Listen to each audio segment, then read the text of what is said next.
yang bertugas untuk memberikan dukungan kepada Presiden soal-soal komunikasi ya, terutama yang berkaitan dengan kebijakan strategis Presiden dan program-program prioritas Presiden ya.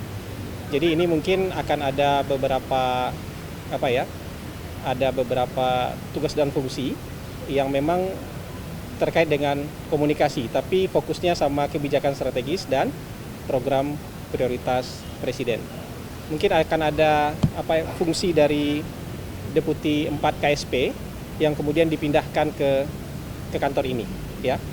Nanti kantor ini juga akan ada fungsi koordinasi dengan kementerian dan lembaga terkait yang tadi lagi, terkait dengan kebijakan strategis dan program prioritas Presiden. Dan karena ini lembaga baru, mungkin dalam waktu dekat kita akan segera merampungkan susunan organisasinya ya. Kemudian tentu saja kita harus cari kantor juga di sini. Kita harus cari tempat juga buat ngantor di sini. Kemudian menyiapkan tim pendukung, tim support agar kantor ini bisa segera efektif berjalan. Mungkin itu ya. Pak, ini kan kalau kita baca perpresnya ini, kepala kantor komunikasi ini merangkap tugas sebagai koordinator. Ya. Apakah ntar nantinya itu judulnya itu akan hanya satu? Apakah ada banyak atau apakah sudah ditentukan mungkin jumlahnya gitu? Kalau kita baca perpresnya, memang kepala kantor ini akan berperan sebagai koordinator juru bicara Presiden. Tapi selain kepala kantor juga nanti akan ada juru bicara lain yang ditunjuk sendiri oleh Presiden. Tapi nanti berkantor di kantor ini. Jumlahnya bergantung kepada kebutuhan Presiden.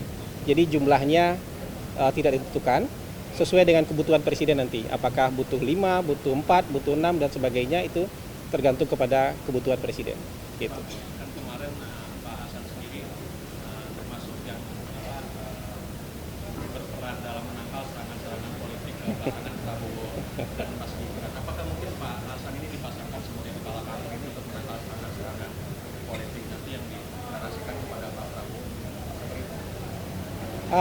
Begini, yang jelas kita kan harus menyampaikan hasil capaian program-program prioritas pemerintah. Jadi juga supaya masyarakat dapat informasi yang lebih lebih jelas dan lebih terang soal apa saja yang dilakukan pemerintah ya, seterang-terangnya. Ini bukan soal menangkal, tapi kemudian kita kan harus memberikan pengertian kepada masyarakat kalau misalnya ada informasi yang sifatnya disinformatif.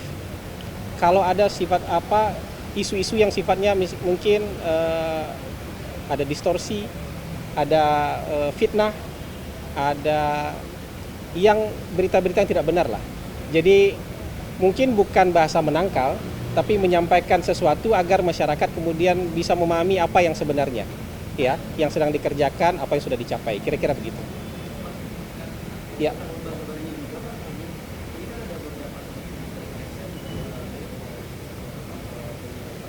Ya. Tugas dan fungsi dari Deputi 4 aja yang pindah ke kantor ini, tugas dan fungsi Deputi 4 aja. Sementara yang lainnya saya rasa tetap akan ada di lembaga lama. Ya.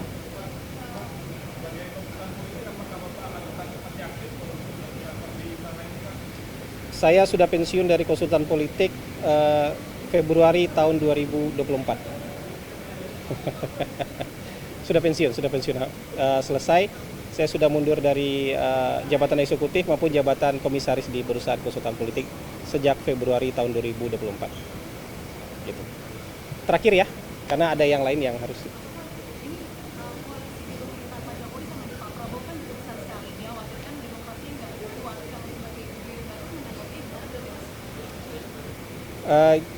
Menurut saya demokrasi ini akan berjalan dengan baik sesuai dengan cara-cara dan kultur yang berkembang di Indonesia, ya.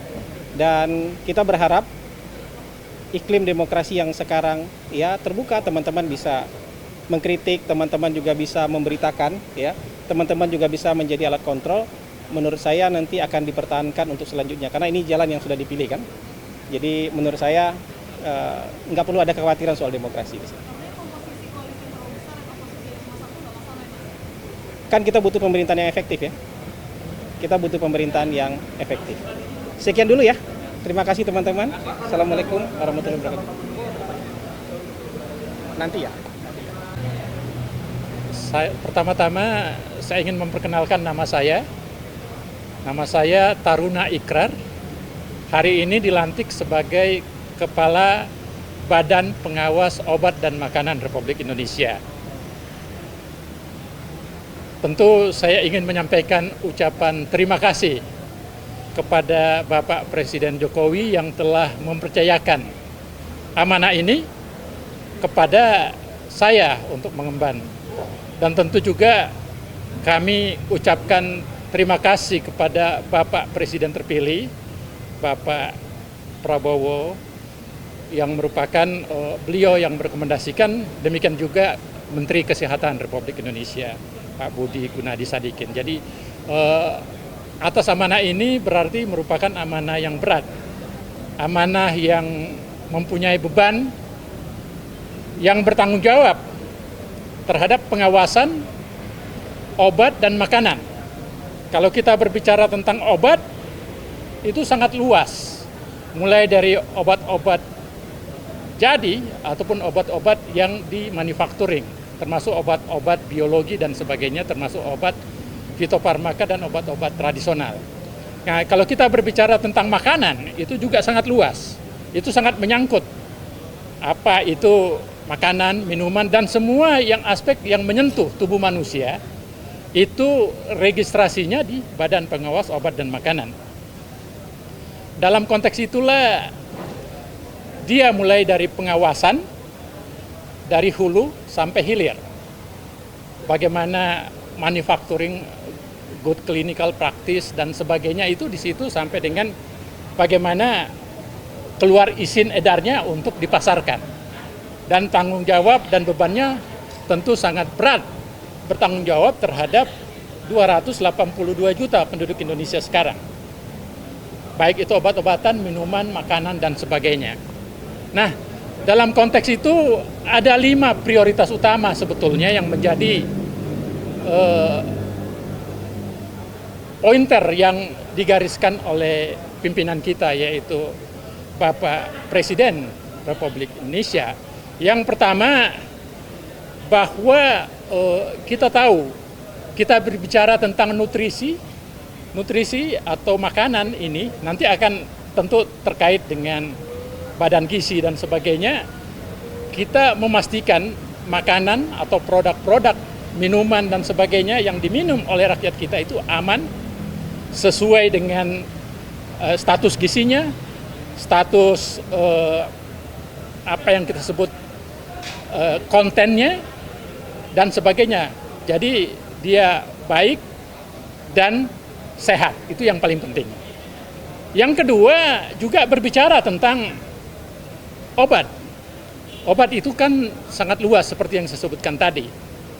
Ada obat produk, kemudian yang kita sering obat kimia, kemudian ada obat produk biologi, misalnya terapi genetik, kemudian ada obat yang kita sebut dengan apa yang kita sebut obat-obat fitofarmaka atau obat-obat tradisional. Itu juga harus menjadi perhatian. Nah, dalam konteks itu yang pertama kita harus memastikan adanya koordinasi. Yang pertama, koordinasi antar lembaga. Karena Badan POM akan berinteraksi, berkoordinasi dengan Kementerian Kesehatan, berkoordinasi dengan BPJS, berkoordinasi dengan BKKBN, berkoordinasi dengan Badan Gizi. Ini perlu sinkronisasi secara baik. Itu yang pertama. Jadi itu tekanan yang pertama. Koordinasi antar lembaga harus baik. Bukan berarti selama ini belum baik, tetapi kita perlu tingkatkan. Itu yang pertama. Yang kedua, perlunya teman-teman tahu semuanya sekarang, obat yang dijual di Indonesia sangat mahal. Kenapa sangat mahal? Karena secara prinsip obat itu terbagi 3. Ada obat yang bersifat generik, itu biasanya murah. Terus ada obat yang bersifat paten, yang patennya belum habis. Kemudian obat yang tengah-tengah, yaitu antara keduanya ini. Nah, dari aspek semuanya itu membuat obat itu kalau tidak diregulasi dengan baik harganya mahal, lebih mahal dari negara tetangga.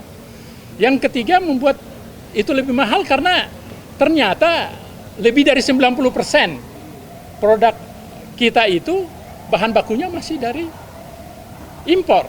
Nah itu semua meningkatkan harga dan menyusahkan rakyat kita, termasuk BPJS yang harus bayar. Itu yang saya bilang tadi. Jadi aspek yang kedua adalah tentang harga obat itu, hubungannya dengan bagaimana produk-produk itu bisa kita bayar. Yang ketiga adalah obat-obat baru yang biasanya sudah ada dari Amerika, dari Eropa, dan berbagai negara yang sangat penting bagi rakyat kita, misalnya obat-obat kanker, jenis terapi, yang sudah disahkan di sana kok sampai belum masuk ke Indonesia. Sehingga rakyat kita harus berobat ke luar negeri. Ini kan apa masalahnya? Di situ juga harus diterobos dengan baik.